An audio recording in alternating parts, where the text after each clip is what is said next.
Nous sommes une équipe de 5 jeunes Nantais, âgés de 18 ans. Depuis quelques années, nous sommes les témoins des inondations, des sécheresses,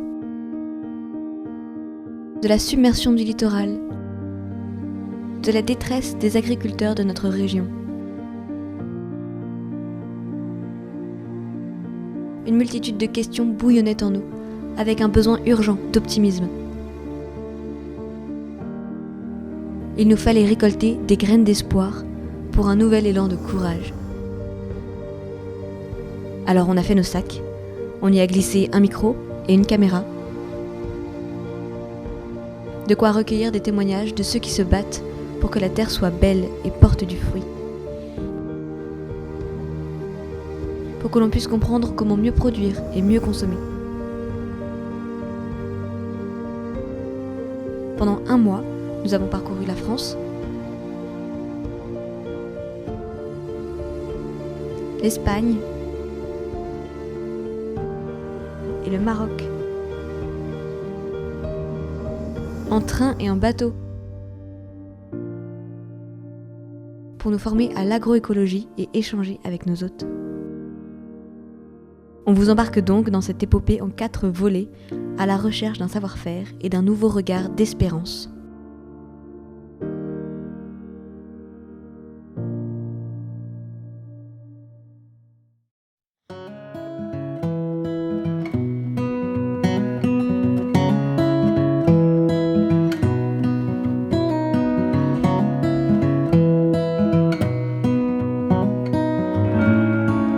Première étape de notre grand périple, la ferme La Porte, où nous sommes accueillis par Emeline.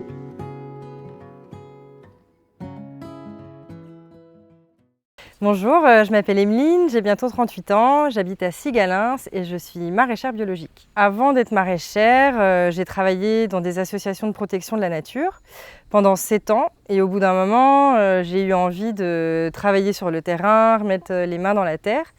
Donc j'ai refait une formation en maraîchage biologique courant 2017. J'avais vraiment à cœur d'avoir un métier qui soit utile pour la protection de l'environnement.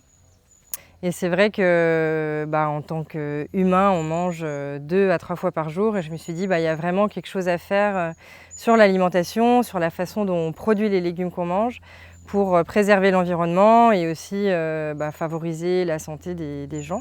Pour moi, ça a été une évidence quand j'ai commencé ma reconversion en agriculture que je ferais de l'agriculture biologique sans utiliser de produits chimiques, sans travailler hors saison parce qu'on a quand même encore en France beaucoup de production de fruits et légumes qu'on dit hors sol.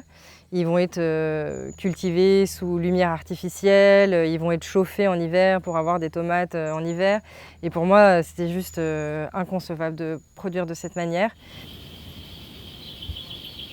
C'est vrai quand les gens me disent « Ah est-ce que tu fais de la permaculture ?» Souvent je leur dis « Donne-moi ta définition de la permaculture et je te dirai si on en fait. » Il y a un peu 4 grands principes. Il y a le fait du design de l'espace, c'est comment tu organises ton espace en fonction de tes besoins quotidiens.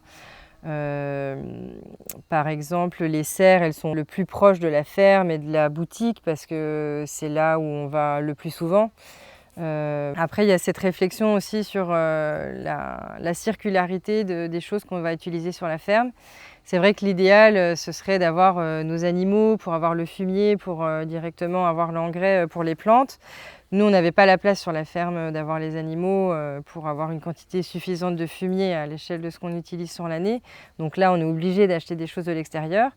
Mais par exemple, on va récupérer l'eau de pluie pour arroser les semis. C'est aussi qu'une chose puisse servir à plusieurs usages. Par exemple, l'herbe qu'on va tondre, on va la récupérer après pour mettre dans les allées des champs pour qu'il n'y ait pas trop d'herbe qui pousse. Enfin, voilà, essayer de toujours penser circulaire, avoir le moins de déchets possible et qu'un déchet devienne une ressource. Il y a aussi la notion de l'économie d'énergie. Donc, je vous ai parlé de la récupération de l'eau de pluie. Là, récemment, on a installé des panneaux solaires. Ça nous permet d'autoconsommer l'énergie. Et après, il y a la notion de prendre soin des hommes et prendre soin de la terre. Et ça, c'est quand même un peu nouveau en agriculture parce que de génération en génération, les agriculteurs se sont toujours tués à la tâche, à ne pas compter leurs heures, à ne pas faire attention à leur santé, à leur dos. Donc nous, c'est vrai qu'on fait vraiment attention à ça aussi. Prendre soin de notre corps, travailler dans une bonne ambiance. Il y a aussi la notion en permaculture de redistribuer les surplus, de ne pas garder pour soi. On fait attention de vraiment récolter que ce qu'on va vendre. Et là, récemment, on a monté avec d'autres maraîchers un laboratoire de transformation de légumes qui s'appelle l'Anomalie. Et comme ça, quand en été, il y a une forte production de tomates ou d'aubergines ou de poivrons, on peut amener des légumes pour faire du coulis, pour faire du jus de tomate. L'hiver, on va faire avec les courges et les patates douces des soupes. En bio, 50% du métier, c'est vraiment l'observation de tes plantes, de ton environnement. Comme en agriculture biologique, on n'a pas le droit d'utiliser de produits chimiques pour lutter contre des insectes ou contre des maladies. Il faut réussir à anticiper au maximum, d'avoir des plantes en bonne santé, qui vont être moins sensibles aux maladies, et aussi repérer rapidement s'il y a des insectes qui sont défavorables. Par exemple, on a un petit insecte qui s'appelle le doryphore qui va aller manger les pommes de terre, les tomates, les aubergines. On va essayer de ramasser les insectes, d'écraser les œufs par exemple pour éviter qu'ils se reproduisent trop. Des fois, on ne peut pas passer régulièrement et donc c'est vrai qu'on peut avoir des champs qui sont ravagés. Donc il faut accepter qu'on perde un petit peu de légumes. Mais c'est pour ça que, par exemple, quand on planifie le nombre de graines qu'on a besoin de semer pour avoir suffisamment de légumes toute l'année, on prévoit toujours une marge de manœuvre. On va faire 20 ou 30% de plants en plus. Ce qui est le plus compliqué, je dirais, en termes d'environnement, c'est les changements climatiques. Par exemple, en 2022, on a eu beaucoup de sécheresse, donc à un moment, on était un peu limité en ressources en eau, donc on a perdu des plants. Là, à l'inverse, depuis octobre 2023 et tout le printemps 2024, il y a eu beaucoup de pluie. Donc il y a beaucoup de choses qu'on avait semées qui ont pourri dans le sol, parce qu'il y avait vraiment trop d'eau. Les aléas climatiques, ils sont plus forts que nous. Je touche du bois. Cette année, on n'a pas eu de grosses catastrophes. On a eu un petit peu de pertes à cause de la pluie. Mais j'ai des collègues maraîchers qui ont pris de la grêle et qui ont perdu plein de légumes dans les champs. Ou il y a des serres qui ont été abîmées. Donc ça, c'est dur, Et malheureusement, face à ça, on est tout petit. On peut pas faire grand-chose. Et moi, des fois, je me demande si un jour, j'avais vraiment une grosse perte à cause de la grêle, est-ce que j'aurais l'énergie, le courage de tout relancer, parce que ça peut être un peu démoralisant. Il y a un agronome qui s'appelle Marc Dufumier qui dit que l'agriculture biologique, elle est souvent écologiquement intensive en main-d'œuvre. Nous, c'est vrai qu'on prend beaucoup de temps à désherber à la main. Donc, par exemple, là, cet été, parfois, on était jusqu'à 5 personnes sur un peu moins d'1 hectare. Alors que sur des fermes, des fois 10 fois plus grandes, ils sont le même nombre que nous, mais parce qu'ils vont avoir plus de tracteurs, ils vont utiliser d'autres techniques, ils vont pouvoir utiliser des produits chimiques et donc avoir besoin de moins de main-d'œuvre. Comme on est non mécanisé, qu'on n'a pas de tracteur, on fait tout à pied. Et on fait à peu près, 40 km par semaine. Notre métier, c'est pas juste produire et nourrir les gens, mais c'est quand même aussi assez physique. Souvent, les gens sont surpris quand je leur dis que j'adore le désherbage, mais pour moi, quand je fais du désherbage, je rentre un peu en méditation, C'est un moment où je suis calme, je suis proche de mes plantes et voilà, ça me détend. Moi, j'aime bien, donc c'est réapprendre les plaisirs simples. Après, c'est pas facile tous les jours parce que c'est sûr que ça demande une présence au quotidien. L'été, je peux pas partir un mois en vacances, mais c'est d'autres plaisirs et une autre organisation de la vie. Et nous aussi, on fait le choix de ne pas travailler avec des tracteurs, les champs, parce qu'on veut vraiment préserver la vie des sols, nous, au-delà d'être en agriculture biologique, on travaille en maraîchage sur sol vivant. Traditionnellement, dans l'agriculture, justement pour limiter l'herbe, on fait du labour. Il y a plusieurs problèmes à cette technique, c'est que déjà on passe souvent avec des gros tracteurs qui vont tasser les sols. Et puis au bout d'un moment, à toujours passer à la même profondeur avec les machines, on va faire ce qu'on appelle une croûte de battance. Et ça devient dur, vraiment impénétrable, et les racines ne peuvent plus passer, mais aussi l'eau. L'eau ne circule plus et donc finalement c'est là où on va avoir tous les phénomènes d'inondation, d'érosion des sols. Et donc nous on fait le choix de travailler donc en maraîchage sur sol vivant et donc on utilise beaucoup la grelinette. C'est comme une fourche avec plusieurs dents et qui nous permet d'aérer un peu le sol et de pouvoir avoir un sol vraiment meuble pour que les racines s'implantent bien. Mais donc ça prend plus de temps aussi. Il y a vraiment un besoin en main-d'œuvre. On dit que d'ici 2050, la moitié des agriculteurs partira à la retraite. Donc, si on reste sur des modèles de ferme où il n'y a que 1 ou 2 personnes sur des fermes de centaines d'hectares, on va continuer à entretenir les problèmes. Alors que si on avait plein de petites fermes comme nous, où il y avait 2 à 4 personnes, voilà, on arrive à créer de l'emploi, à préserver l'environnement, la biodiversité. Souvent, ce n'est pas juste une transition professionnelle, c'est aussi une transition sociale parce que on est quand même majoritairement urbain.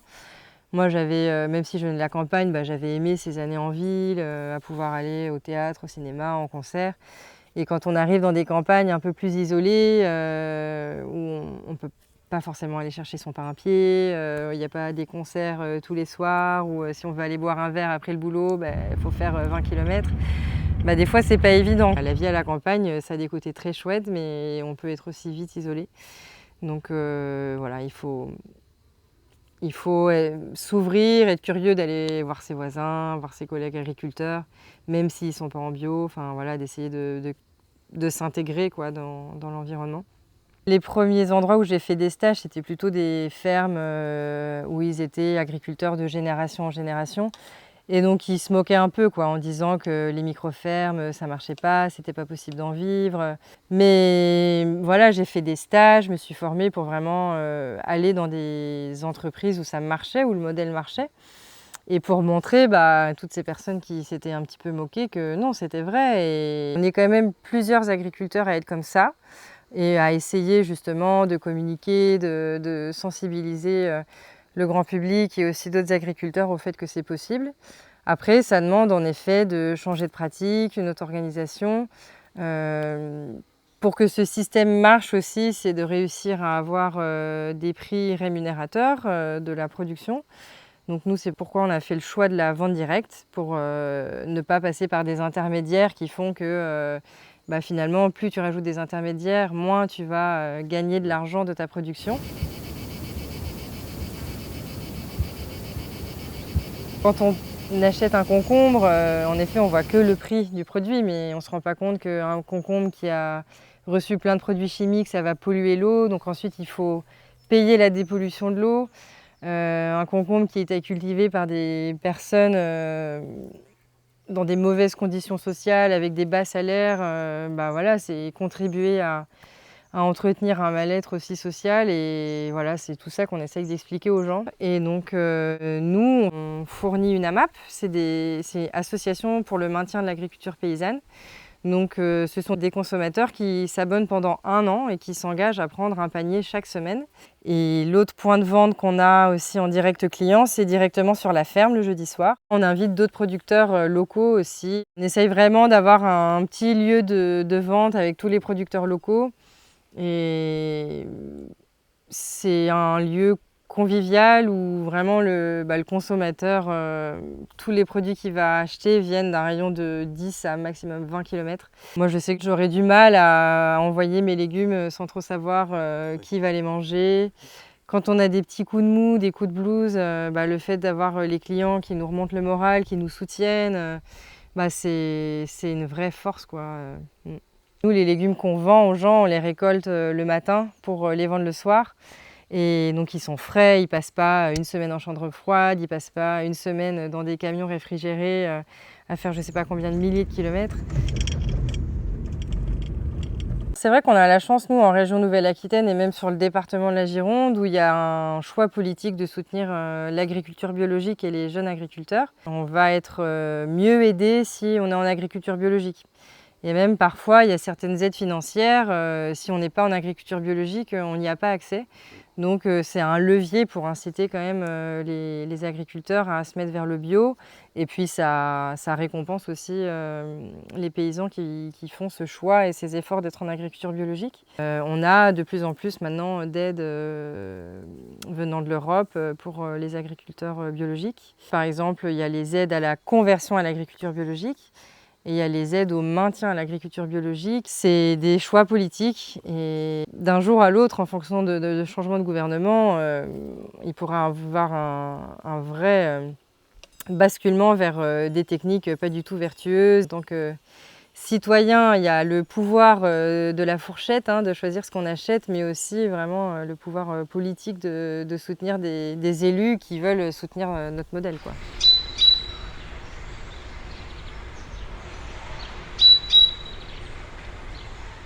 C'est vrai, quand j'ai voulu être maraîchère,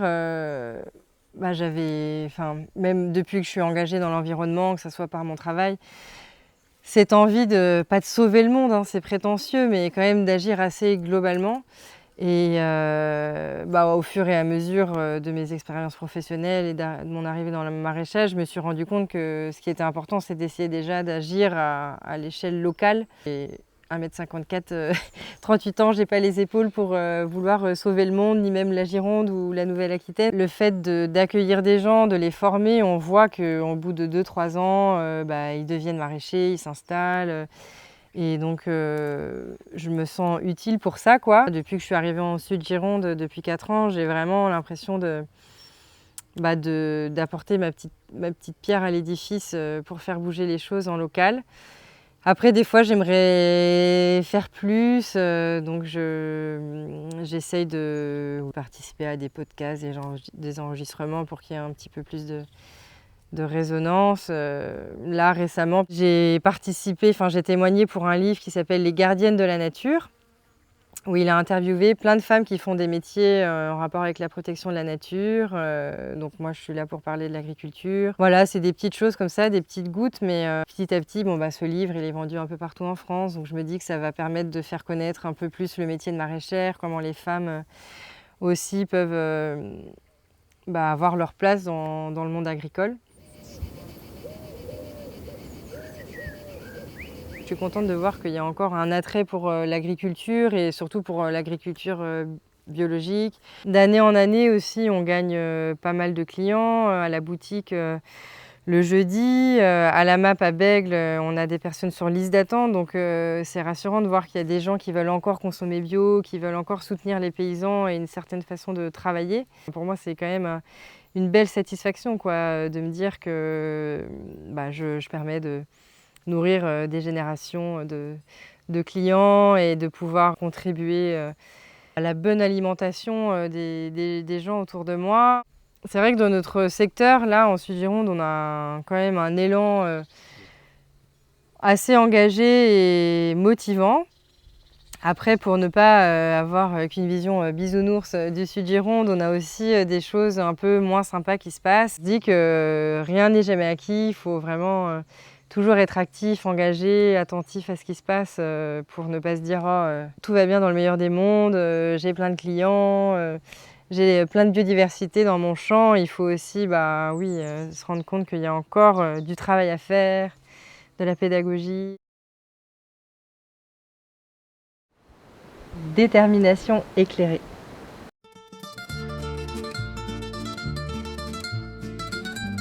Nous nous dirigeons maintenant en Andalousie, dans le village de Tolox, entouré par les champs d'oliviers et les montagnes.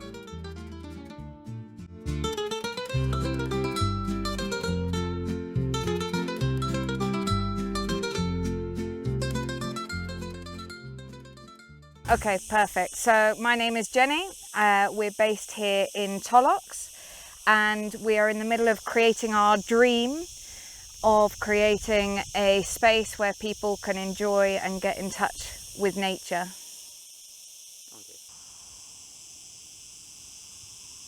I think we've got to sort of start at the beginning. So I was born in England. I grew up in a farming community in Dartmoor National Park.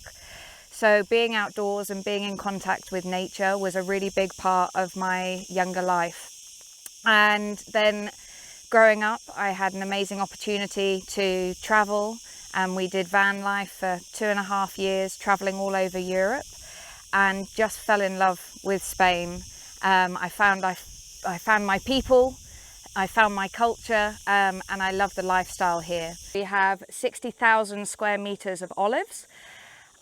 We knew nothing about olive growing, olive picking before we moved here. And then we had friends come and visit and they were like, wow, you've got what they call aceitunas manzanas, which are the big, really juicy olives. And some of our trees are over 1,000 years old. So it's been a quick learning curve for us, as we only had the property for 4 months before the olive season started. Okay, so on the right here, these are some of our oldest ladies. So these olive trees here are over 1,000 years old. And one of the things that we were told by our neighbours is we're not allowed to change the ecology of the land.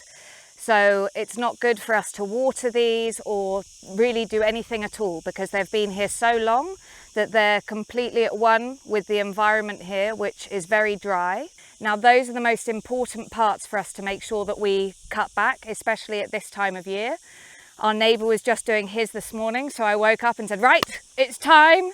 We have to make sure, because we want to make sure that all the energy from the tree is going into creating the olives and looking after the tree, not in these sort of hard spiky bits at the bottom, which will take a lot of the nutrients from the tree.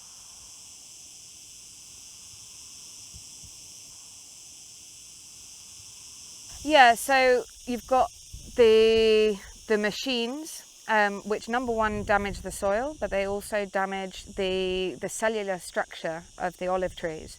So they put a net around the bottom and then they grab hold of the trunk and they shake the whole tree. So not only does it damage the tree, but they also say it damages the cellular structure, so the trees won't live as long.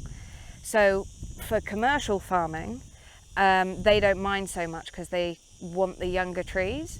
But for us, it's really important to look after the trees that we've already got here, and they were here a long time before us. So I don't think, you know, we're on their land, they're not on my land. It seemed like such an extreme thing, and relatively we've only got 47 olive trees here. You know, compared to the fields that you can see in the distance there, where they've got thousands of acres. For me, I thought, gosh, that's really overwhelming, picking 45 trees by hand. So again, it's going back to those old ways, and I just feel it needs a little bit more planning and a little bit more love put into it, rather than just going and picking up anything from the shop. The weeds up around the house and things, we just use vinegar. But even that has to be highly diluted to make sure that we don't change the pH of the soil. And that means that they can get a higher price for their olive oil, because it's known as, you know, ecological and without pesticides. So if we started adding pesticides to our land, it would obviously affect them as well. So it's the agreement that we all have in this area that we don't use anything chemical on the land at all.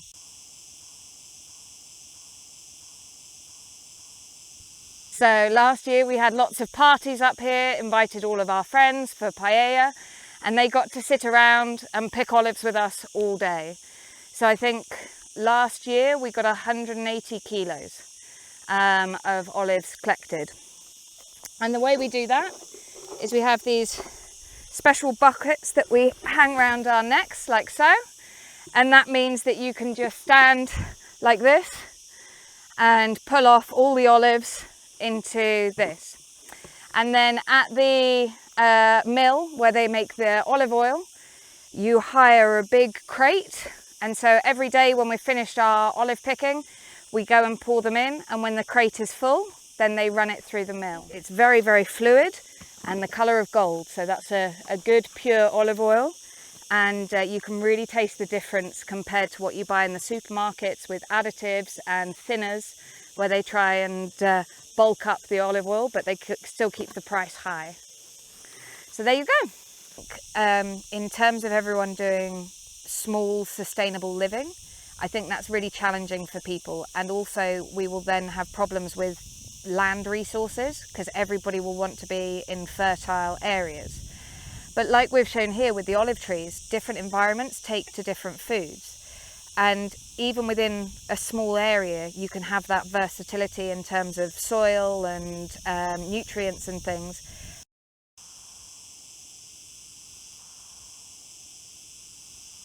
So we have no electric running to this house. It's only solar power and batteries. For us, again, it's all about promoting local produce and seasonal produce.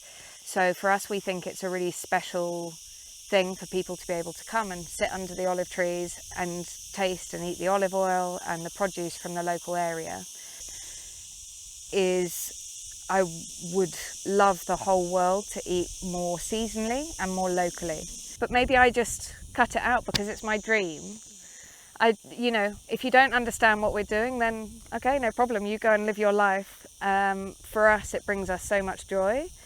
I think for me, it's more curious, the locals, because they've grown up, they've watched their grandparents do it, their parents do it, they've been helping with the olive farming since they were this old. And they see this sort of English girl and Colombian girl move into the mountain trying to learn, and you can see them sort of watching what we're doing to start with, and then they sort of go, oh, they need some help. It's also a really nice way for us to bond with the local community. And yeah, like I said, whatever you watch on a video, whatever you read in a book, it's not going to be the same as the people who have grown up here all their lives.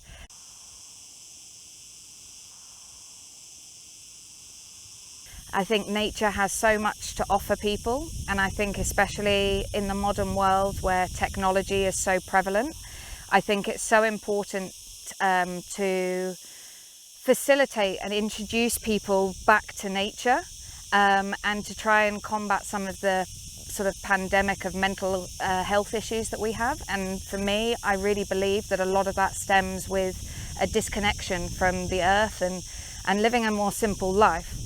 So our dream here, and what we're really focusing our energy, is to create a space where we can really help people reconnect with the fundamentals of being a human again, and touching earth and getting back to a little bit more of that simplicity of life, so that people can feel more connected to their own destiny, really.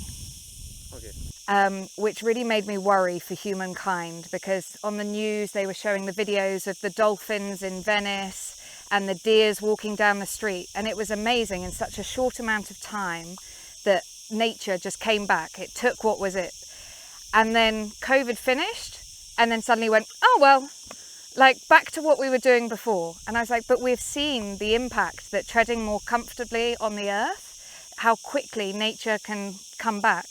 You know, that used to be, you know, one-off spook events, and now they're happening all over the world. Tsunamis, hurricanes, like 1, 2, 3. And for me, that's the world talking to us and saying, you have to do something, you know, I'm suffering.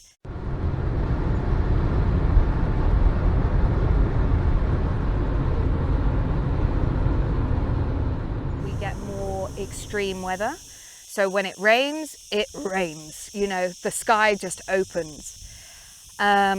And the last few summers have been very, very hot, and they're moving forward. So August is normally the hottest time of the year, but for this year, actually July was, and I think the last 2 years as well, July was actually hotter and August is getting cooler. So the months are changing slightly.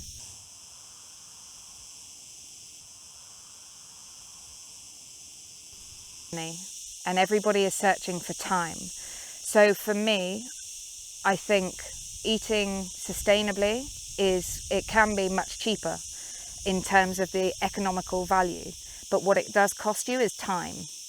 Again, people are starting to shy away from physical labor. We're so used to having washing machines and lawnmowers and all these machines to do work for us. And again, it just detaches us from the process of touching the soil. And I just think there's nothing better than going to bed at night, your arms are aching from picking the olives all day, but you know, it's positive exhaustion sort of thing. So I think, yeah, the physical side is hard, but equally it gives you so much. And I'd much rather be picking olives than paying 50, 100 euros for a gym membership to stand on a machine and watch TV. For me, sitting in front of a computer is hard from a psychological point of view. A few months ago, I was sat at the doctor's surgery, and I'd just been doing a paper about the effects of sort of mental health and psychology, and was thinking about why so many young people now are struggling with mental health. Is it because we're more aware, or is it the world that we live in? And I was sat at the doctor's surgery and I looked around, and everybody from 2 years old to 70 years old had their phones out. And why not? You're sat in a doctor's surgery waiting for your appointment. There's no reason not to. And there was this old guy, maybe 85, and he was just sat there with beautiful posture, I may add, unlike me. And he was sat up and he was just staring into the distance, and he kept getting this little like grin on his face, like he was just thinking about something and just having these little smiles. And I thought, that is what the world's missing. We need time to be able to daydream and think through the problems and the challenges we have, you know, to have that internal conversation and problem solve and decide who you are in the world, you know?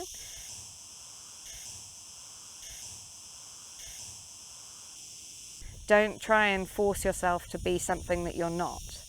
So if you're not somebody who enjoys working on the land and things, then offer your skills in a different way by shopping locally and being responsible in the purchases that you make. Complacency.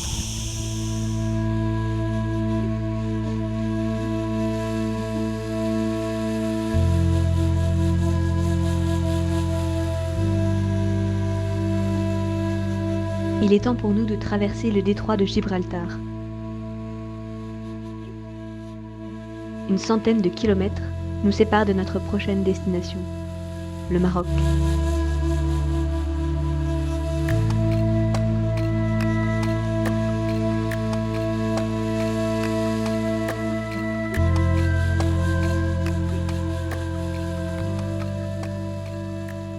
Bonjour, donc je m'appelle Emar Slaoui, j'ai 46 ans et je suis permaculteur au Maroc. Dans la ferme, je pratique beaucoup dans la ferme de Darslaouia. C'est pas quelque chose que j'avais envisagé. J'y suis venu petit à petit et puis j'ai appris pas mal sur le terrain, mais surtout grâce à l'interaction que j'ai eue avec les différents volontaires qui ont passé du temps ici avec nous à développer la ferme. Il y a eu plusieurs déclics. J'étais un idéaliste, j'avais envie de sauver le monde. J'avais envie de vivre différemment, l'envie de retourner à quelque chose de plus naturel, de sortir un petit peu de ce mode de vie un peu archaïque, métro, boulot, dodo, où on est tout le temps en train de courir comme un rat. Alors la permaculture, c'est l'agriculture pour les fainéants, en fait, pour faire en 2 mots. C'est comment est-ce qu'on va allier d'anciennes techniques avec des techniques modernes pour pouvoir, grosso modo, créer un endroit où, développer un lieu où on va pouvoir travailler avec dans un système vertueux, où on va pas faire de déchets, où on va...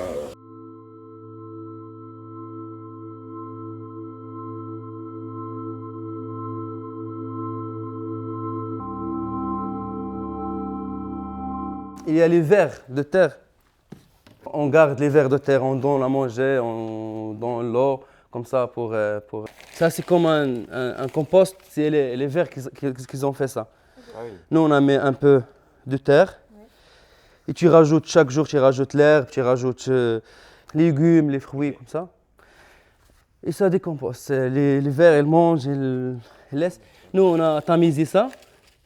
Ça, maintenant, tu peux planter directement ça aussi, ou tu peux mélanger avec la terre.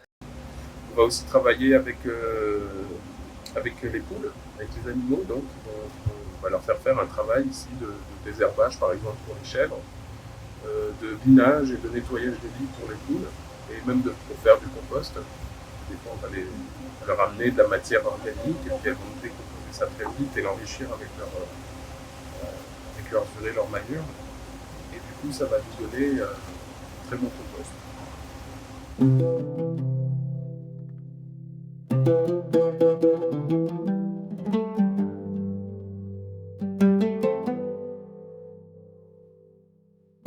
Et dans les lignes ici, cette année tu as planté par exemple la pomme de terre. L'année prochaine, il ne faut pas mettre la pomme de terre, il faut mettre le fève, petit pois.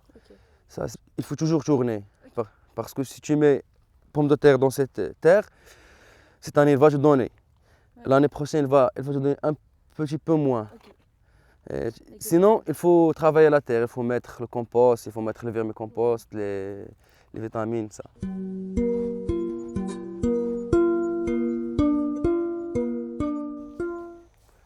Ici, c'est le four pour faire le biochar.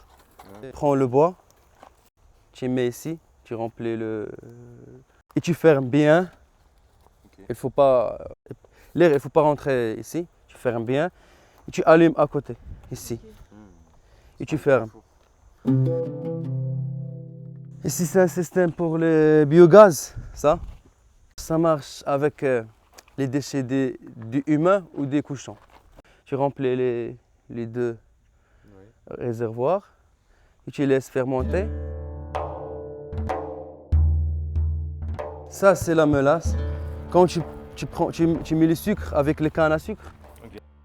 Là-bas, il y a le déchet. Quand tu fais le lait, le fromage, il y a l'eau qui reste. Ça, avec l'eau de le lait, et tu laisses fermenter. Il va te donner des bactéries bien pour la terre, pour arroser. Et tu mélanges ça avec, par exemple, 1 litre avec 100 litres de l'eau, et tu peux arroser avec.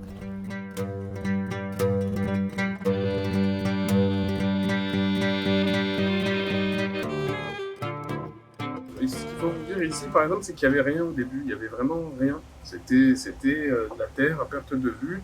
Il y avait le grand palmier qu'on voit là-bas, il y avait celui-là que vous voyez ici, sous lequel on est posé. Là, il n'y avait rien, quoi. Donc, quand tu venais à la ferme, tu cherchais un coin d'ombre pour te poser. Et donc voilà, et donc c'est beau de voir la nature grandir.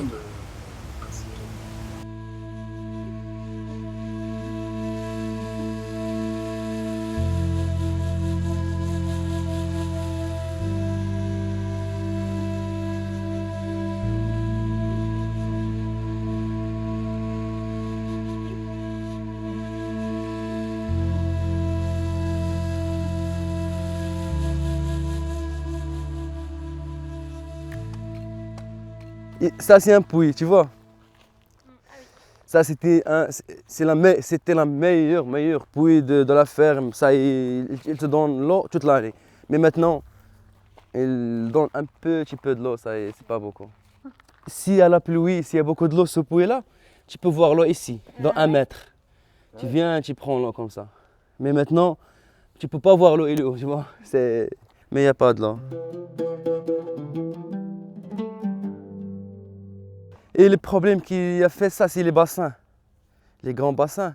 Et les gens, il a un puits, il prend l'eau de puits, il met le bassin, et la vapeur, tu vois. Nous aussi, on a un bassin, mais on n'utilise pas. C'est un grand bassin, mais on n'utilise pas. Parce qu'il gaspille beaucoup de l'eau. Il faut mettre beaucoup d'arbres juste pour l'ombre. Tu peux mettre ça, c'est une petite arbre, les palmiers. Mais il y a des arbres que tu ne peux pas faire. Par exemple, mais l'eucalyptus. Okay. L'eucalyptus, tu ne peux pas mettre parce qu'il a les grandes racines. Il consomme beaucoup de l'eau. Pour économiser de l'eau, il faut mettre le paillage. Ça garde l'eau, ça garde. Quand tu mets la paille, tu arroses aujourd'hui, tu viens dans 3 jours, tu vas trouver tout. La terre, c'est un peu mouillé.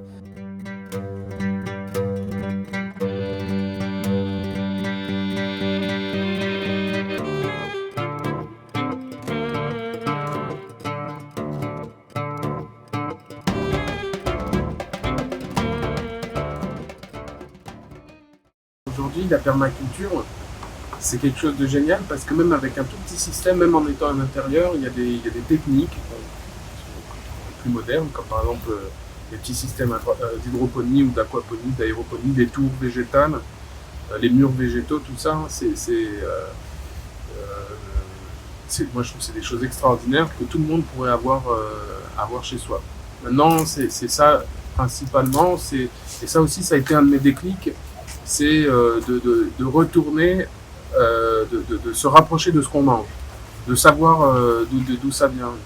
Tout le monde a entendu parler de cette histoire des enfants qui dessinaient des poissons comme des petits panéfindus, là, enfin voilà, donc il y a plein de choses qui sont très très faciles à cultiver, parce que c'est vrai que les salades, ça pousse très très facilement. Il y a des salades au bout de 3 semaines, comme les radis, ou un peu plus des fois, voilà, et puis on peut manger, on peut les feuiller chaque jour, prendre quelques feuilles et faire sa salade. Donc essayer de se rapprocher comme ça, peut-être de sa nourriture, en acquérant ou en créant ces fameux systèmes, ces petits systèmes.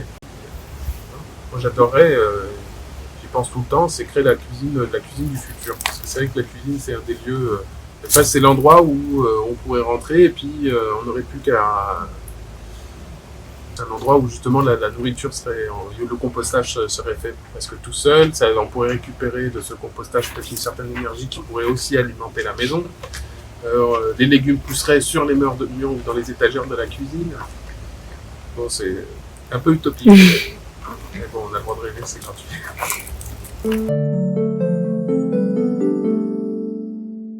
Quand on parle de tout ça, je sais pas, moi, à mon échelle,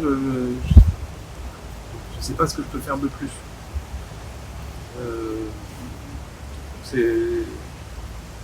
Donc voilà, le ciel est bleu, les oiseaux chantent, je profite de la vie avec ce qu'elle a à m'offrir, j'essaye de prendre soin de moi, de prendre soin des autres, de ceux qui ont envie, qui sont sensibles.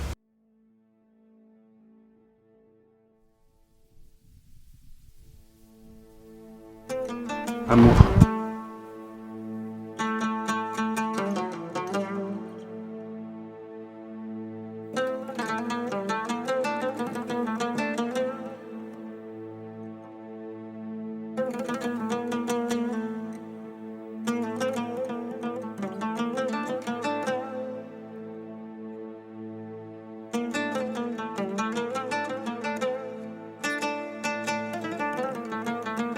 Nous prenons enfin le cap de notre dernière destination, la ferme du SIPA, le carrefour des initiatives et des pratiques agricoles de l'association Terre et Humanisme.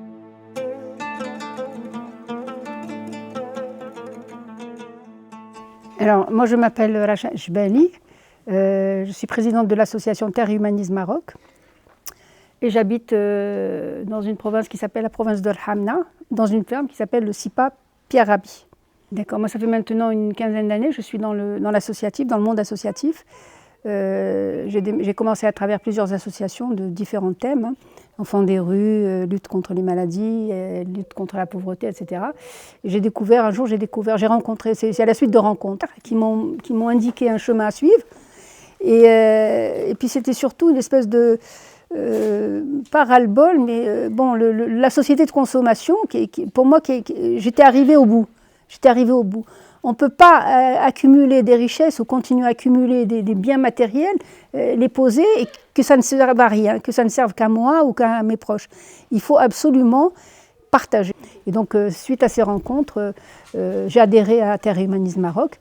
Et donc, petit à petit, j'ai été élue présidente. Et donc, depuis 6 ans maintenant, je suis dans cette association et j'ai le grand bonheur d'être dans l'agriculture, de vivre et de pratiquer l'agroécologie. Alors, l'agroécologie, c'est une agriculture qui respecte les ressources naturelles. C'est une agriculture qui est pratiquée en fonction du respect de la nature. C'est-à-dire, on observe la nature et on s'adapte aux besoins de la nature et on essaie de reproduire tout le travail que fait la nature. C'est travailler sur l'harmonie de tous les êtres vivants de la Terre.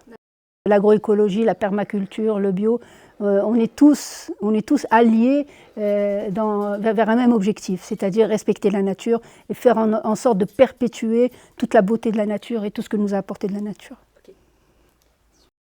L'agroécologie, ce n'est pas que des pratiques, hein, effectivement, c'est les méthodes, la plupart sont des méthodes ancestrales hein, qu'on a héritées de nos ancêtres. On n'a pas inventé toutes ces méthodes. Ce qu'on a fait, c'est qu'on en a renouvelé certaines et on a apporté une plus-value dans certaines. Donc l'agroécologie existait, certaines formes d'agroécologie existaient, mais ce n'est pas que du technique, que des pratiques agricoles. C'est aussi l'agroécologie, elle se justifie par des valeurs. Les valeurs de tolérance, de respect, d'amour, d'ouverture. Toutes ces valeurs, on dit ouais non c'est des valeurs dépassées. Non, ça c'est les pratiques agricoles, elles ne marcheront pas si on ne les fait pas par amour déjà. Amour de la terre, amour de la communauté, amour de l'être humain, amour des arbres, etc. Donc il y a beaucoup d'amour dans l'agroécologie, il y a beaucoup de respect, des différences. On peut très bien être avec des personnes différentes, on les respecte, chacun respecte l'autre, on respecte tout ce qui est vivant. Beaucoup de tolérance, c'est-à-dire il faut accepter les autres, même s'ils ont un avis différent ou des opinions différentes. Il faut tolérer, parce que le monde, il est fait de différences. C'est une addition de différences. Sinon, uniformiser, on parlait tout à l'heure de la monoculture, etc. L'uniformité, ce n'est pas de la richesse, c'est de la régression. Si tout le monde se ressemblait, ça ruinerait l'être humain, ce n'est pas possible, on ne survivrait pas. Donc on est tous ensemble, on a une planète, je ne sais pas combien de milliards, parce qu'il y a des milliards de différences. C'est ce qui fait que la planète, pour le moment, elle est équilibrée, elle tient. Voilà, donc c'est beaucoup de valeurs humaines, terre et humanisme. Donc d'où le nom de l'association. On travaille sur la terre, mais on croit en l'humain.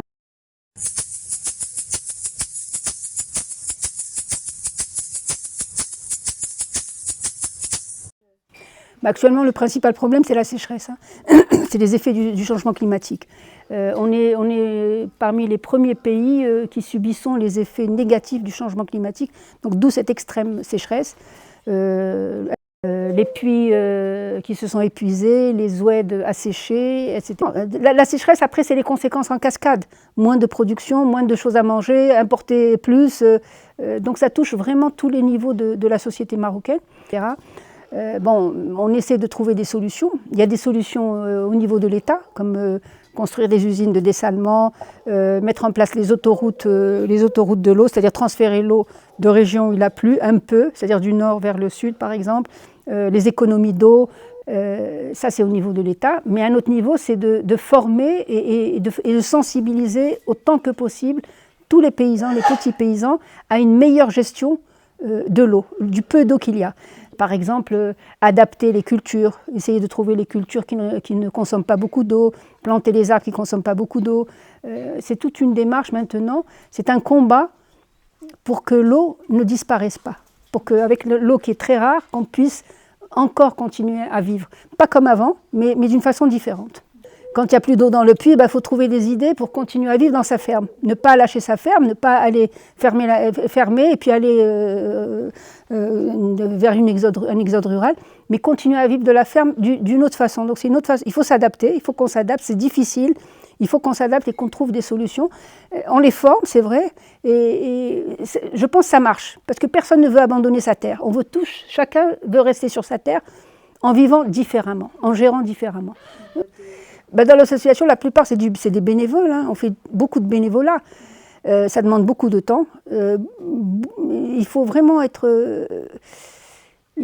passionné. Il faut avoir, je pense, beaucoup de passion. Et il faut aimer les autres. Il faut aimer les êtres humains, les animaux, le végétal, les cultures, etc. Il faut avoir un grand stock d'amour, un stock inépuisable d'amour, voilà, pour faire ce métier. Enfin, mais c'est pas un métier, c'est pas un métier. C'est pas un don de soi, c'est comme un appel, quoi. Tu sens qu'il y a quelque chose qui t'appelle vers cette direction et que tu dois le faire. Voilà, il faut le faire.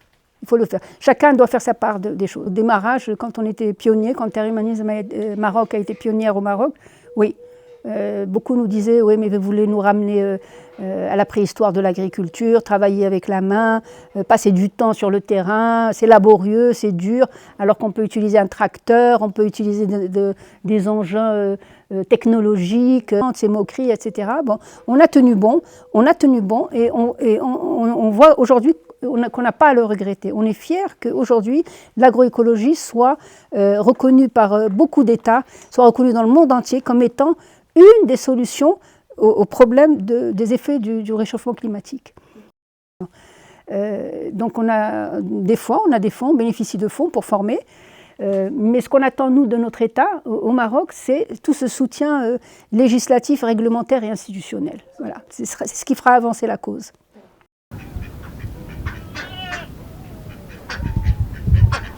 Notre activité, c'est le compost. Voilà, le paillage, bien sûr, mais surtout le compost. C'est-à-dire, on a beaucoup d'arbres, et c'est ce qui nous aide à fertiliser le sol sur lequel sont plantés les arbres. Donc nous, le focus, c'est le compost, à base de fumier. Hein.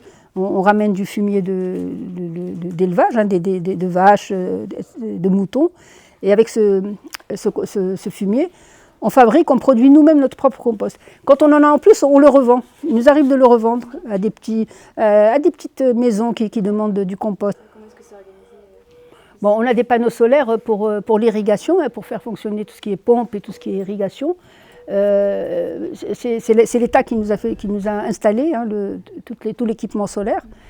Et pour le moment, c'est utile, mais le problème auquel on va le répéter, c'est la sécheresse. Donc, quand il y a de la sécheresse, tu peux avoir le plus bel équipement solaire, c'est limité. On a un puits qui donne de moins en moins d'eau.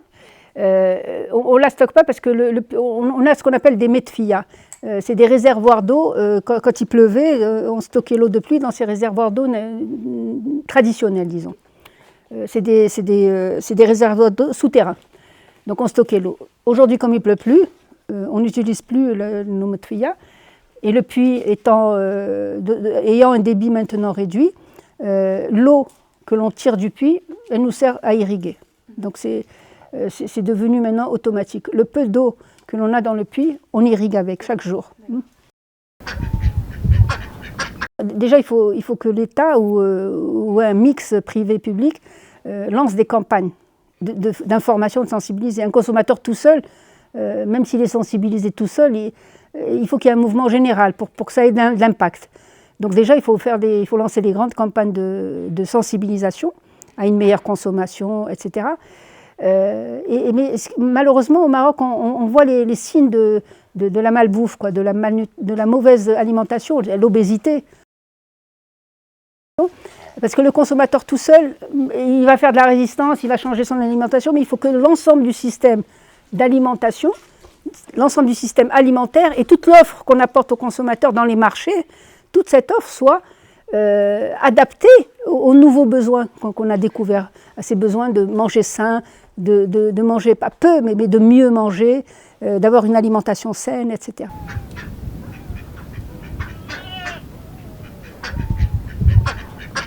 On a vu l'exemple du colibri, chacun fait sa part. On peut pas, une seule structure ou un seul être ne peut pas faire le travail de tout le monde. C'est en unissant tous les petits efforts microscopiques, c'est comme une fourmilière.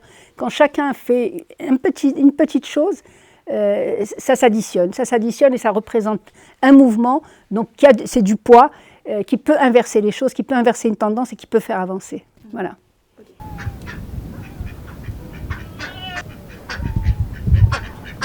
Moi, j'ai appris à mieux vivre avec les autres, à mieux accepter il y a des différences des voix, tu te dis, mais elles sont insurmontables, ces différences. Eh bien non. En prenant du temps, tu t'aperçois que tu peux t'adapter. C'est aussi une force. L'agroécologie te donne des capacités d'adaptation, de résilience, c'est-à-dire il y a l'échec, face à l'échec, c'est pas la fin, c'est pas la fin du monde. Tu peux repartir, tu peux redémarrer. C'est comme la nature. Un jour, il y a la sécheresse, mais le lendemain, il peut pleuvoir et puis ça redémarre. Voilà, effectivement, c'est ça que j'ai retenu, moi, de la vie. Moi, ce qui me donne l'espoir, c'est les jeunes. Quand je rencontre des jeunes, je me dis, il y a une relève. Ils vont continuer, ils vont poursuivre le combat.